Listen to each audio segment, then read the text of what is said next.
जय श्री राधा रानी सरकार की, जय श्री कृष्ण भगवान की, जय श्री लक्ष्मी नारायण जी भगवान की, जय वैशाख मास महत्म्य की। मंदिर श्री बंसी वाले महात्मा यूट्यूब चैनल की ओर से आज हम आपको वैशाख मास महत्म्य के तीसरे अध्याय की कथा को सुनाने जा रहे हैं। वैशाख मास का पावन समय चल रहा है और इस वैशाख मास में भगवान की प्रसन्नता प्राप्त करने के लिए भगवान की अत्यधिक भक्ति करनी चाहिए। अपने संसारिक कार्य करते हुए जो भगवान को याद रखते हैं उन्हें भगवान की बहुत कृपा की प्राप्ति होती है। तो वैशाख मास महत्म्य के तीसरे अध्याय की कथा इस प्रकार है।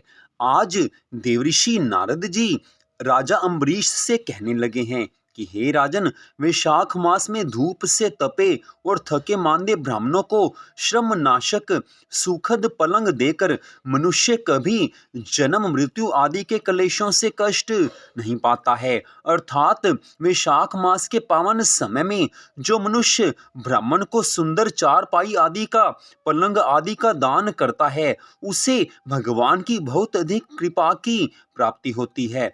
उसे जन्म मृत्यु के संकटों से क्लेशों से छुटकारा प्राप्त हो जाता है। जो वैशाख मास में ब्राह्मणों को पहनने के लिए कपड़े और बिछावन देता है वह उसी जन्म में सब भोगों से संपन्न हो जाता है और सब पापों से रहित होकर ब्रह्म निर्वाण अर्थात मोक्ष पद को प्राप्त हो जाता है।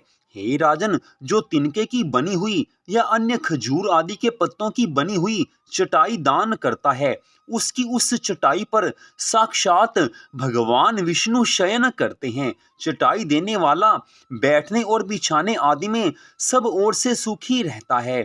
जो सोने के लिए चटाई और कंबल देता है वह उतने ही मात्र से मुक्त हो जाता है। निद्रा से दुख का नाश होता है, निद्रा से थकावट दूर होती है और वह निद्रा चटाई पर सोने वाले को सुख पूर्वक आ जाती है। धूप से कष्ट पाए हुए श्रेष्ठ ब्राह्मण को जो सूक्ष्मतर वस्त्र दान करता है वह पूर्ण आयु और परलोक में उत्तम गति को पाता है। जो पुरुष ब्राह्मण को फूल और रोली देता है वह लौकिक भोगों को भोग करके मोक्ष को प्राप्त होता है। जो खस कुश और जल से वासित चंदन देता है वह सब भोगों में देवताओं की सहायता पाता है तथा उसके पाप और दुख की हानि होकर उसको परमानंद की प्राप्ति होती है। वैशाख मास के इस पावन समय में जो मनुष्य श्रद्धा भावना से इन नियमों का पालन करते हैं सभी देवी देवता उन पर प्रसन्न रहते हैं। वैशाख मास के धर्म को जानने वाला मनुष्य जो पुरुष गोरोचन और कस्तूरी का दान करता है वह तीनों तापों से मुक्त होकर परम शांति को प्राप्त होता है। जो विश्रामशाला बनवाकर प्याऊ सहित ब्राह्मण को दान करता है वह लोकों का अधिपति होता है। जो सड़क के किनारे बगीचा पोखरा कुआं और मंडप बनवाता है वह धर्मात्मा है, उससे पुत्रों की क्या आवश्यकता है। उत्तम शास्त्र का श्रवण, तीर्थ यात्रा, सत्संग, जल दान, अन्नदान, पीपल का वृक्ष लगाना तथा पुत्र, इन सात को विज्ञान पुरुष संतान मानते हैं। जो वैशाख मास में ताप नाशक तक्र दान करता है वह इस पृथ्वी पर विद्वान और धनवान होता है। धूप के समय मट्ठे के समान कोई दान नहीं, इसलिए रास्ते के थके मांदे ब्राह्मण को मट्ठा देना चाहिए। जो वैशाख मास में धूप की शांति के लिए दही और खांड दान करता है तथा विष्णु प्रिय वैशाख मास में जो स्वच्छ चावल देता है वह पूर्ण आयु और संपूर्ण यज्ञों का फल प्राप्त कर लेता है। जो पुरुष ब्राह्मण के लिए गोघृत अर्पण करता है अर्थात गऊ का शुद्ध घी अर्पण करता है वह अश्वमेघ यज्ञ का फल प्राप्त करके श्री विष्णु लोक में सदा के लिए आनंद का अनुभव करता है। जो दिन के ताप की शांति के लिए सायंकाल में ब्राह्मण को ऊख दान करता है उसको अक्षय पुण्य फल की प्राप्ति होती है। जो वैशाख मास में शाम को ब्राह्मण के लिए फल और शरबत देता है उससे उसके पितरों को निश्चय ही अमृत पान का अवसर मिलता है। जो वैशाख के पावन महीने में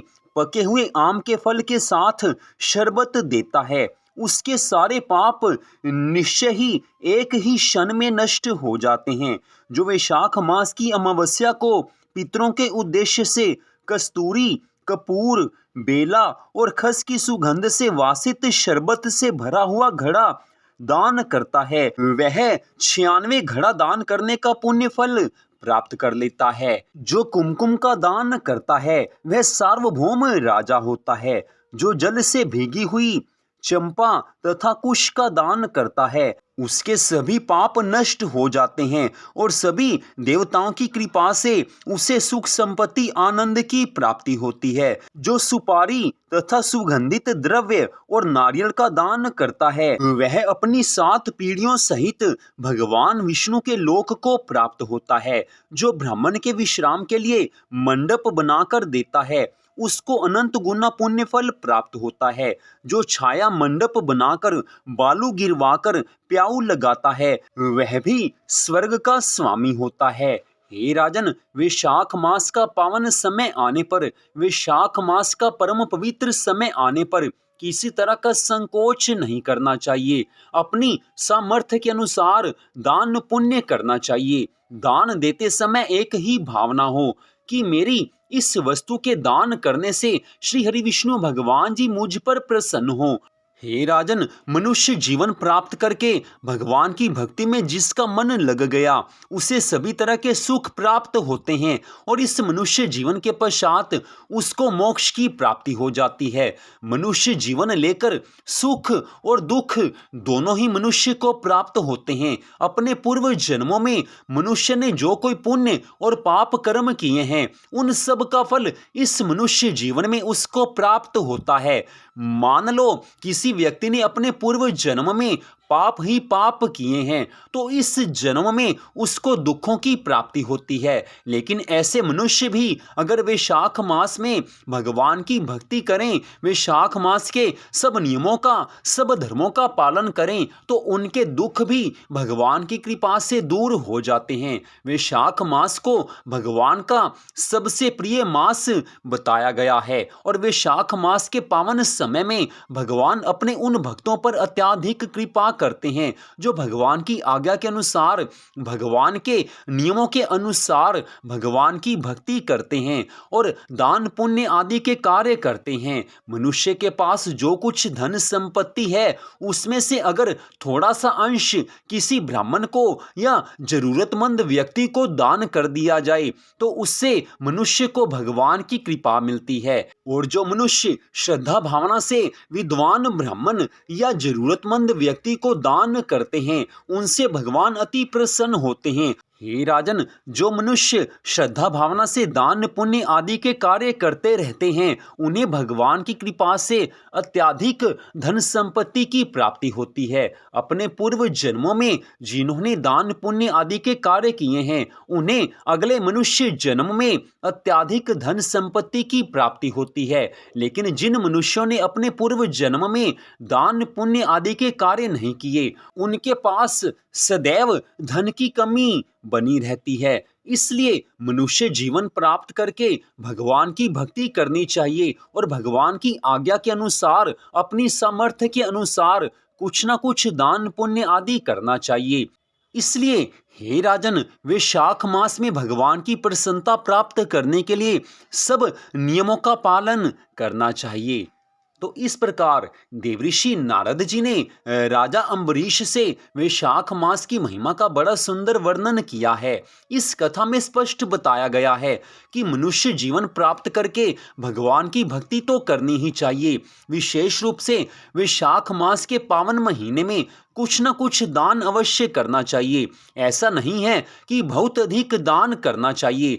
जैसी स्थिति है, जैसी परिस्थिति है, जितना भी दान किया जा सके वो अपनी ओर से करना चाहिए। दान में कभी वस्तु की मात्रा नहीं देखी जाती। मनुष्य के पास जितना धन संपत्ति है उसमें से एक छोटा सा अंश भी अगर किसी विद्वान ब्राह्मण या जरूरतमंद व्यक्ति को दान कर दिया जाए तो भी भगवान की कृपा मिलती है। और मान लीजिए किसी कारण से कोई ये भी नहीं कर सके तो गौ माता को आप वैशाख मास में रोटी खिला सकते हो, पेड़ा खिला सकते हो, अर्थात आटे का पेड़ा खिला सकते हो। गौ माता को आप फल खिला सकते हो, गौ माता को आप चारा खिला सकते हो, तो इससे भी भगवान प्रसन्न हो जाते हैं। वैसे तो गौ सेवा सदा करनी चाहिए, लेकिन वे शाख मास में जो मनुष्य धन संपत्ति आदि का दान नहीं कर सकते, धन की कमी के कारण जो ज्यादा दान पुण्य आदि के कार्य नहीं कर सकते, उन्हें चाहिए कि वो गौ माता को कुछ न कुछ अवश्य खिलाएं।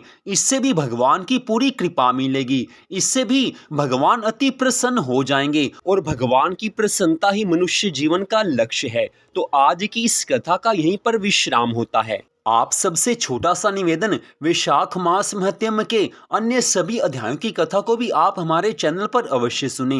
भगवान की प्रसन्नता प्राप्त करने के लिए, भगवान की कृपा को प्राप्त करने के लिए वैशाख मास महत्म की कथाओं को सुनना बहुत ज़्यादा शुभ कहा गया है। तो आज की इस परम सुंदर कथा को सुनने के लिए आप सबका हार्दिक धन्यवाद। भगवान श्री राधा कृष्ण जी की, भगवान श्री लक्ष्मी नारायण जी की वैशाख मास की अनंत कृपा सदा आप सब पर, आपके परिवार पर बनी रहे। महालक्ष्मी माँ का सदा के लिए आपके घर में वास हो, इसी मंगल कामना के साथ जय श्री राधा रानी सरकार की, जय श्री कृष्ण भगवान की, जय श्री लक्ष्मी नारायण जी भगवान की, जय वैशाख मास महत्म की।